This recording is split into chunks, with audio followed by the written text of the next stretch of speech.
All right, Tommy. Hey, Wayne, we go at it yet again another day. To our 14 viewers, thanks for sticking with it. Yeah, well, hey, we all we can do is... We enjoy it, right, but we have fun doing this, and, you know, we throw out some good information for y'all. And much better than that Yellow Pages. Oh, my God. The other day I was listening to that, and it's just all commercials. Oh, that's the other thing. You know, the trades and all that stuff. We'll get into the hockey stuff a little later, but it's just all commercials. I actually sent them a note on their Twitter. I said, you guys are disgusting. I said, I was going to a rink to watch my boys play, and it was a 14-minute period. Commercials. You talked for 30 seconds. And we'll be back again. No, and I'm done. One commercial they play where it's the right's trying to take over, and we've got to stop them. Oh. What are you talking about? Hims? Was it Hims? No, Hims is something that, in fact, I'm on it now. All right, on Hims. Anyways, all right, well, let's start. We're gonna start with the Bills. They open today is Friday. They open camp Wednesday, and I've been reading up on it. Watched some video. I have a few observations, which I thought maybe you could chime in. Sure. I think the first observation is, I don't know. No, the first observation is that this Emmanuel Sanders is going to be a real asset. And I think if you put him in the slot with Beasley when you go four wide, I don't know, they're going to be they're going to be really concerned on who to cover. I mean, this guy's got some moves. He's quick. He goes up for the ball. He's not a big guy, but he goes up, and I think that's going to be real fun to watch. The other thing I've been hearing is our defensive linemen. Now it's early, no pads, but there's just a ton of good play there. A lot of getting the arms up, tipping balls, picking off balls. Carlos Boogie. He picked off one the other day, right? Yeah, he went for a TD yesterday, and Boogie bashed him. And Epinesa did it in OTAs, right? Yes, he did. Got his hands up there. These are big guys you got to throw over. Yep. And athletic. And we're hearing again that Levi Wallace is probably going to hold off Dane Jackson. It's very early, but they're basically saying that this guy is saying, yeah, my job, you're not taking it. So kudos to him. So go ahead, Tom. Well, the Bills had some needs after the championship game. Yep. And such, and they went out and addressed it. One through the draft. With the bigger rushing linemen to stop those short passes. Yep, get your hands up. If they can't get to the quarterback, like Jerry Hughes, I think led the league in pressures. Yeah. Well, now you're going to get that interior rush and the hands up and stuff, because the game is one Mississippi, two Mississippi, get rid of the ball in Mississippi. A lot of that. And now we got some height in there. You're going to have Star back. Yep. I think a healthier Harrison Phillips. Obviously the competition, Levi Wallace stepping up. What was the guy? The running back I've heard a lot about too. The Brit from San Francisco. Oh, I'm sorry. What's his name? I can't think of his name. What's his name? Is it Breida? Breida, that guy apparently has looked really good. And yeah, how are you gonna? And Dawson Knox has looked good. I mean, somebody said our receiver core might be the best. It's got to be one of the best in the league. And has to be. A lot of weapons out there, and if the line, and I got it. It's just a fun time, and sold out season tickets. Yep, sold out seasons. There are 3, what do they call them? Open practices. Yep. One is tomorrow. 35,000 people tomorrow for an open practice, and they have another one like the 20th or so, and then the September 1st. So it's going to be fun to watch this team. Yeah, I think it's exciting, and this is a good football team. And I think we talked a little bit last year, like Bedlam there, where we used to think as Bills fans the worst, like, oh my God, we got to go into New England and beat them. Right. Now it's like, you got to beat us. This is a hell of a football team. And Bean and McDermott are spot on with their plans and their the way they attack it. I think the contracts will get done in due time for Josh and Jermaine. Yeah. Don't even worry about it. No, I'm not, and that'll be done. And just an exciting time. A couple of guys down right now in the COVID protocol, but I don't think anything serious. Right. And Josh came to the interview room the first day Wednesday without a mask, which tells us he's vaccinated. There still are guys not. Aaron. Or he forgot it. But I don't think so. I think I've seen him in 2 interviews. He's got no mask. Right. So anyway, we'll see how that goes. I just don't want to lose. Exciting guys. time. Don't want the summer to go yet, Yeah, but very that's- exciting time. And that's as for sure. kids, when we were kids, the Bills actually had, oh my God, 2 months of training camp, and there was 6 preseason games. Yeah.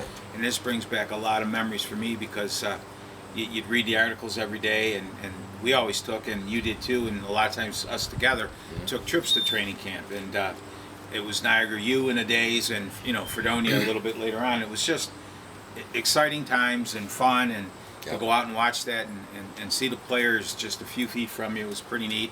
And Well, remember when I used to get Fredonia? I used to get tickets from Visa, Yep. corporate sponsor, and we could go inside the ropes, watch the practice, and then we ate with the players in the Fredonia cafeteria. A couple times we ate with players, but one time we ate with Van Miller, and that was just an awesome experience. Yep. When he was alive, that man was on all the time. It was always jokes. He was It was outstanding. fun. It was fun. Those are great memories. We up front and personal with some of the players. I remember talking with Sam Rogers for quite a bit, and those were very Funny story Great memories. about Jamie Nails. I don't know if you remember. He was a big offensive tackle, 6'8", 400 pounds, massive man. And he was walking over to the mess hall, and we were walking too because that's where we were going. And he stopped, and somebody asked him a question. It was a reporter. He goes, "Hold on a second." He pulled a sandwich out of his sweatpants. By the way, it's like you're on the way to eat there, Jamie. and I'm sure they still have it today, but in those days, Rusty Jones was our strength and conditioning coach, and he had a red, yellow, and green menu, and obviously we were quite heavy in the reds, and the greens obviously as much, and whatever you want, and our diet was pretty much in the reds. We were in the reds, but even the players, they could have only so much red, and most of it had to be yellow and green. And one other funny story about Jamie Nails too.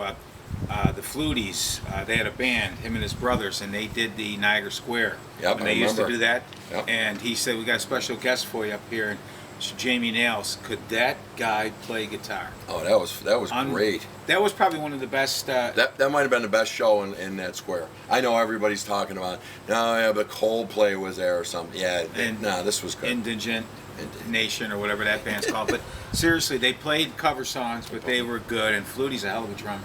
Yeah, he is. So Bill's looking forward. Yeah. A lot of good memories, but again, let's not let this summer rush by yet. One thing I'm hearing too, lastly, is apparently they're not saying it outwardly, but we get some leaks that the Bills are telling Cody Ford it's put up or shut up.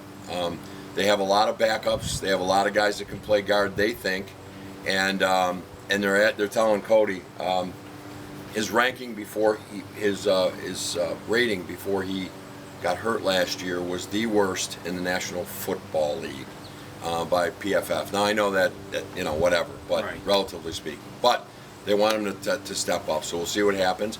Interesting, Steve Tasker, and I'll end on this note unless you have a comment. Steve Tasker 2 days ago said there's 5 guys we're all thinking are going to be the starting offensive linemen.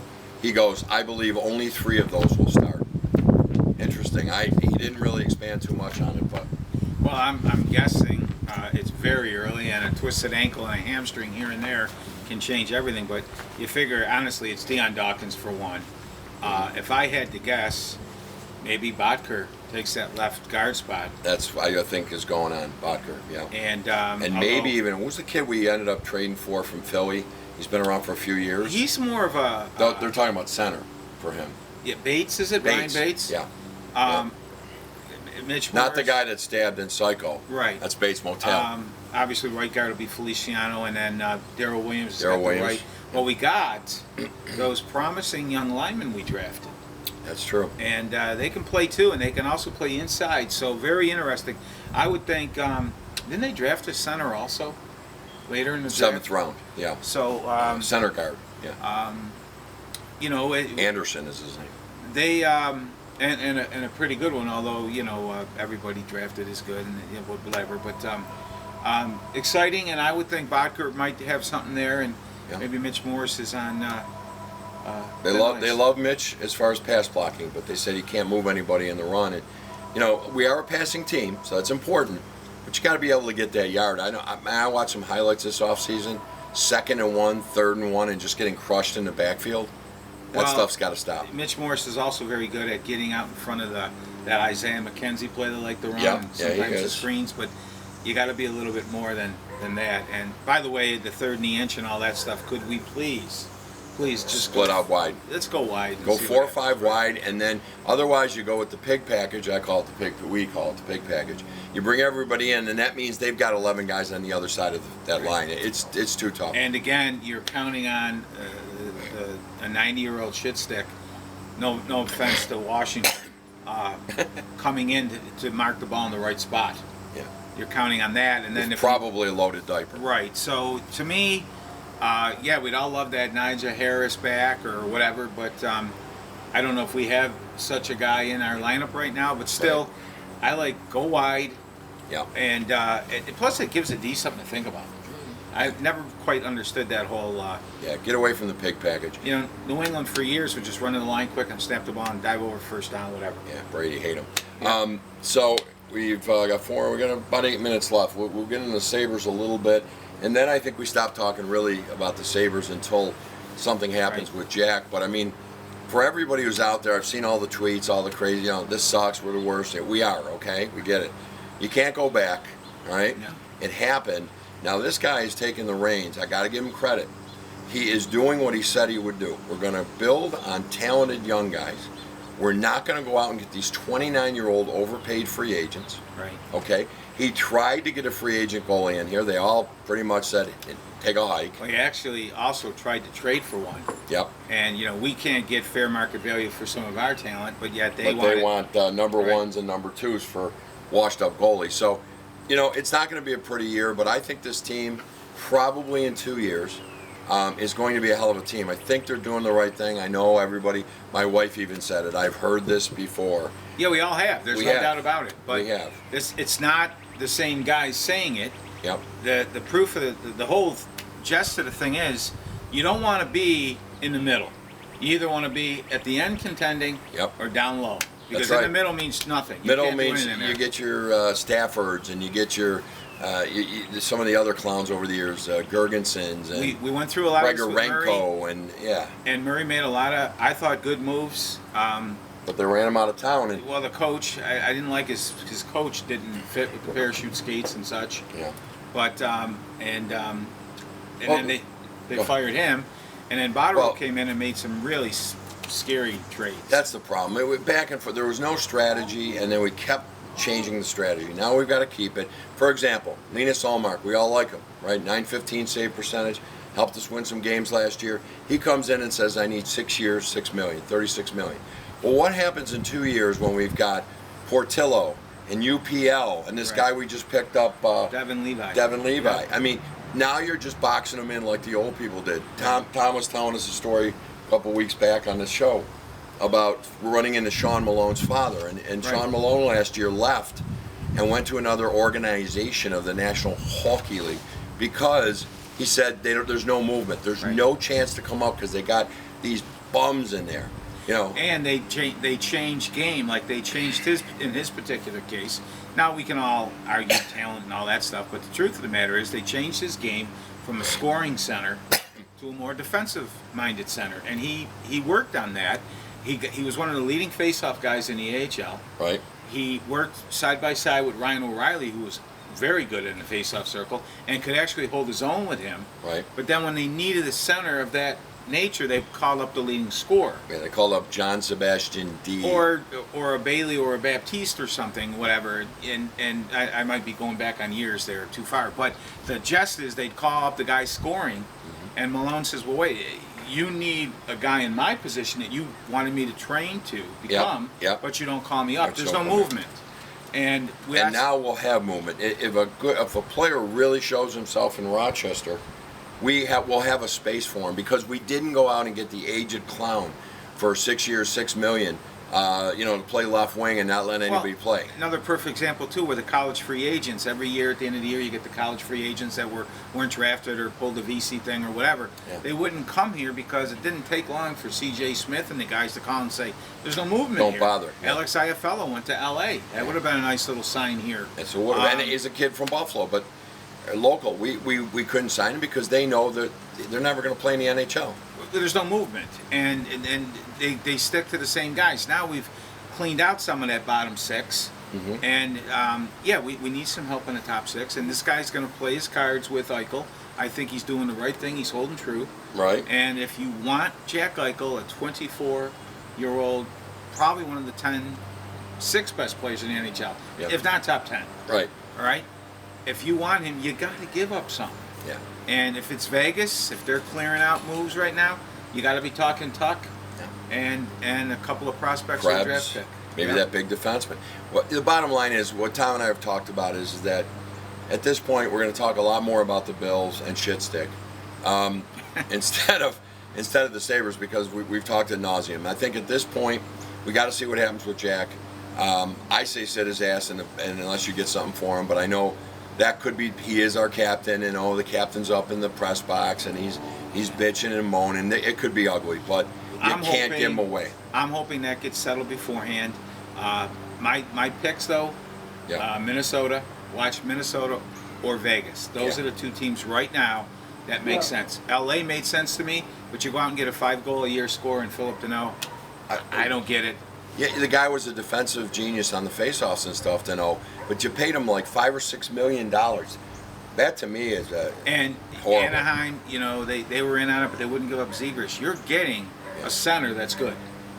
Zegras, we don't know what he's going to be. We don't know. So we're taking a gamble there. We don't need to win the trade. In fact, you're probably not going to win an Eichel trade. But we want guys with talent that want to be here. And no knock on Reinhart and Risto and Jack. They wasted almost their whole careers in a horrifically managed organization. Right.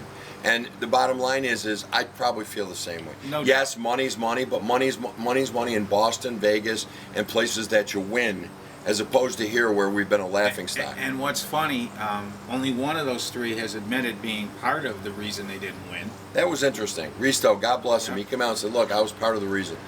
We didn't win there, and I was part of it. And that takes a lot of oranges. Don't laugh, but 2 or 3 years down the road, if Reinhart and Eichel aren't in a similar situation, and we're doing better here. That's right. Hey, listen, what do we say on this show? Hockey is a team game. One guy cannot do it. Right. You have to have 4 lines. They're building toward that, and I'm excited for it. We are not going to win a lot. And guys, we may end up the worst team, and of course we'll lose the lottery and we won't get Shane Wright because that's Buffalo. But the next 2 years have a lot of good talent, and we're going to be down in that high draft pick. And we are, and I know we've all heard it before, but it is what it is. We can't go back. When Bean and McDermott took over, it was 18 years, and they said, listen, we had nothing to do with that. Same with Adams. And for people that say, why don't you talk to Bean? Well, Kevin Adams does talk to Bean, and some of these he's doing the same thing. These 1-year, 2-year deals, and it's gonna. And you know what? If you don't want to buy tickets and go, it's totally understandable. Yeah, there's going to be a lot. Well, there's going to be a lot of empty seats. Pagulas have spent to the cap. And what has it gotten them? Whatever you think of them, they have been to the cap the last 5 years. You know what? They just haven't managed it well. So let's start over, get some kids in here, make the right moves. And they've made mistakes, but my guts, I was on most of the moves they made. I agreed with. Exactly. Maybe not Ehrhoff and Leno, but whatever. But the bottom line is, I hate to interrupt. We only got a minute if you want to talk a little stick. The only thing is shit stick and the mask. Here we go again. Yet the border's just being